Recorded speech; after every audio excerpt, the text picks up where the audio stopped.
Una nueva crisis política se está viviendo en Brasil luego que el presidente Michel Temer fuera acusado de avalar sobornos. El mandatario respondió que no va a dimitir y que espera que la justicia aclare que sus actos fueron los correctos. Esto mientras los mercados en el gigante latinoamericano se desploman. Vamos a tratar de entender la situación política que está viviendo Brasil. Está con nosotros el analista del Instituto de Estudios Internacionales de la Universidad de Chile, Gilberto Aranda. Gilberto, bienvenido. Muchísimas gracias por acompañarnos una vez más. Gracias, Carla. Buen día.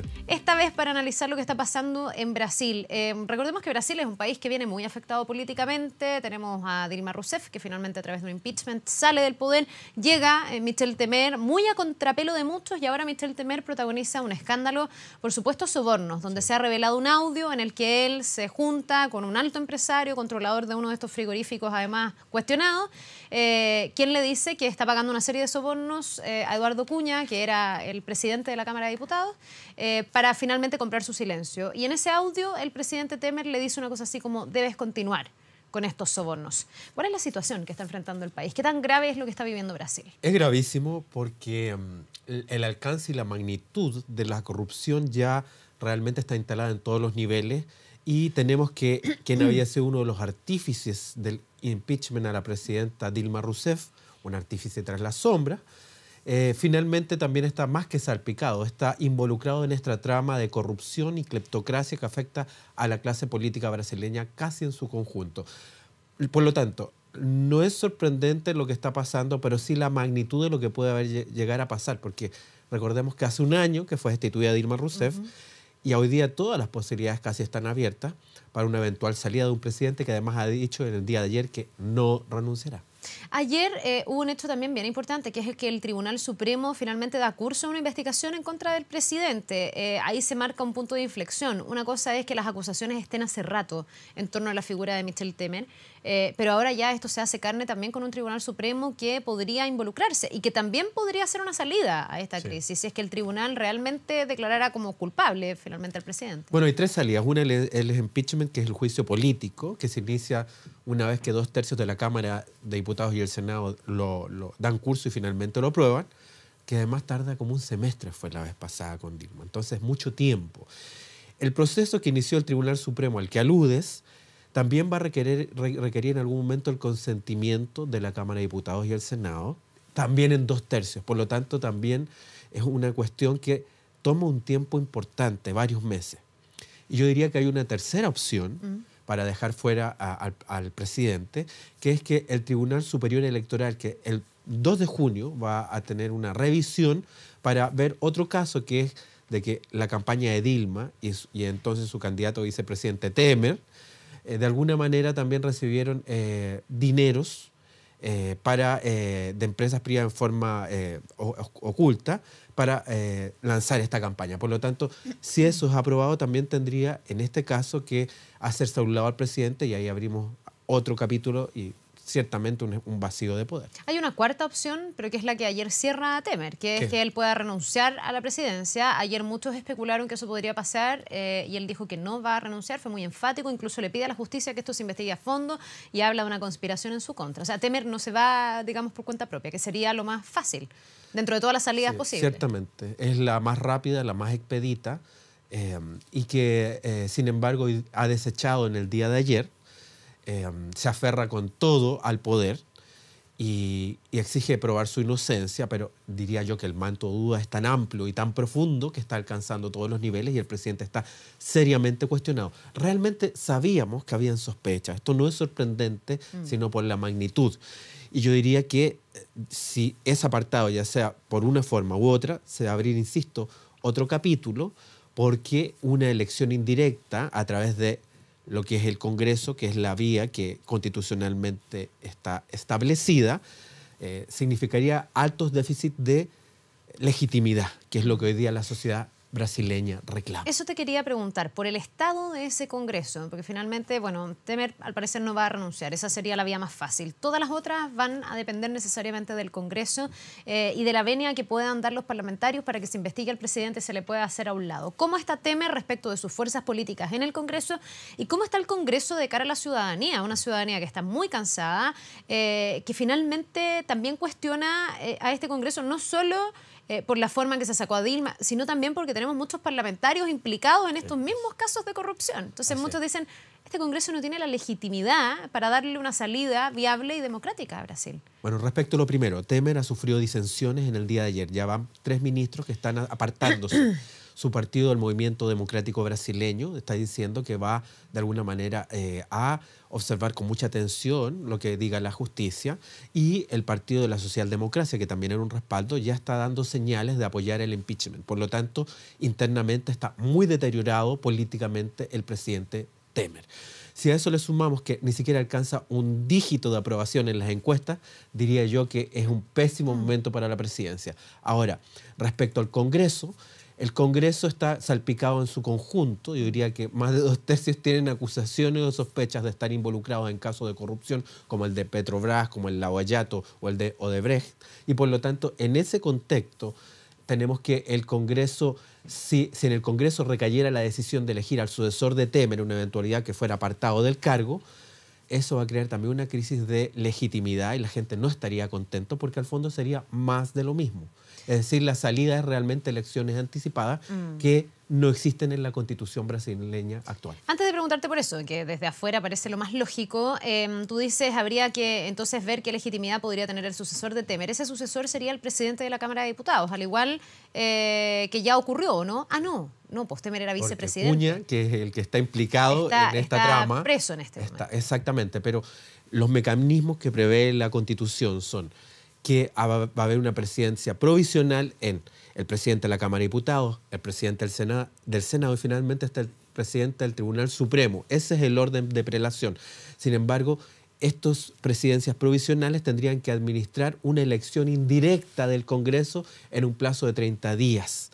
Y esa elección indirecta puede recaer en cualquiera persona que sea brasileño mayor de 35 años y que sin embargo sabemos que hoy día no cuenta con el aval de la sociedad, que lo que quiere realmente son elecciones anticipadas y que sin embargo dicha figura no existe en la legislación brasileña. Entiendo que esa figura existe, pero como en el tramo final de un gobierno, no en el comienzo, ¿o no? Existe para los 2 primeros años. Existe. El problema es que para los si esto hubiese ocurrido en los 2 primeros años de la administración, claro, se hubiese llamado elecciones anticipadas. Pero como estamos en la última parte... O sea, estamos sumando aquí a Dilma y Temer. Exactamente. El periodo se cuenta desde que comenzó la administración de Dilma Rousseff. Y como sabemos, las elecciones son para octubre del próximo año, 2018. Por lo tanto, ese expediente está neutralizado y hay un intento de reforma constitucional, pero aun cuando se le diera la luz verde, va a demorar 2 meses en ser aprobada. Ya, por lo tanto, elecciones anticipadas hoy día sería constitucionalmente imposible. Es imposible a menos que haya un macroacuerdo. Pero el Congreso se puede poner puede poner de acuerdo y poder hacer una reforma rápida y poder llamar a elecciones. Yo creo que esa sería una vía, habida cuenta que la población, a pesar de que no se ha manifestado de manera tan estridente como el 2015 o 2016, yo diría que incluso las reservas de indignación están agotadas, ya la gente está harta de los casos políticos, pero sabemos que al mismo tiempo quieren de alguna manera decidir a través de elecciones, y creo que un macroacuerdo político podría salvar esta situación de crisis de legitimidad que redunda en la gobernabilidad del país. Ahora, tú me hablas también de esta posibilidad de elecciones anticipadas en caso de que hubiera un acuerdo, y uno se pregunta si hay figuras hoy día en Brasil que estén encaminadas a poder convertirse en un presidente que no esté cuestionado por casos de corrupción y que pueda darle estabilidad a un país que ha estado tan inestable en el último tiempo. ¿Existe esa figura? Porque seguimos hablando, no sé, de la figura de Lula da Silva, que fue un presidente con mucha popularidad, etcétera, pero que también está salpicado por casos de corrupción y otros más. Entonces uno se pregunta, hay elecciones mañana en Brasil, pero ¿están las condiciones para tener una figura que se escape de la corrupción instalada? A ver, si revisamos las encuestas, la persona que está mejor aspectada es Lula. Pero tal como dices, Lula tiene 5 procesos judiciales que de alguna manera hablan de obstrucción a la justicia precisamente. Y en este contexto tendríamos que decir que aun cuando Lula pudiera ser candidato, eso no quiere decir que más adelante no se active en proceso y que vaya a tener problemas. Entonces aparecen otras figuras como Marina Silva, que sí está algo más alejada de los casos de corrupción. Y el tema es que la oposición el PT, a Lula y a Dilma, que era el partido de la socialdemocracia brasileña, tiene también a sus principales figuras también implicadas, como Aécio Neves, que precisamente por pago de soborno ha sido recientemente apartado del cargo, Y hoy día otra opción sería la de Doria, el intendente o alcalde de Sao Paulo, que sin embargo tiene apenas 4 meses de ese cargo y muy poca experiencia política. Por lo tanto, hay escasas figuras políticas brasileñas que, por un lado, cuenten con la aprobación ciudadana y que, por otro, estén alejados de los casos de corrupción. Yo veo apenas a Marina Silva y definitivamente a Doria. ¿Es esta la peor crisis política que ha vivido Brasil? Que es un país que ha vivido otras crisis políticas también importantes, pero algunos ven que aquí hay un nivel de alcance, digamos, que puede ser incluso superior que otros y que en muy corto tiempo hemos tenido una presidenta destituida y ahora un presidente a puertas de ser destituido y que tampoco hay un sucesor claro que pudiera significar la estabilidad para Brasil. ¿Es esta, a tu juicio, la peor crisis? Al menos la peor desde el regreso de la democracia, incluso más profunda que la de Fernando Collor de Mello en los 90, porque la verdad es que se trata de una corrupción generalizada, con una desaprobación ciudadana máxima y donde, lejos de ver visos de arreglo, uno ve que la situación empeora. Además, con una situación económica deteriorada, no hay que olvidar que además la bolsa de valores sufrió un grave impasse con toda un terremoto con esta situación, y sin lugar a dudas vemos que a pesar de que Temer tenía el apoyo de los inversionistas extranjeros y del mercado, todo su proceso de reforma, que respecto a pensiones y reformas laborales, hoy día quedó en vilo y en suspenso, dado que no hay confianza en los poderes políticos tradicionales en Brasil.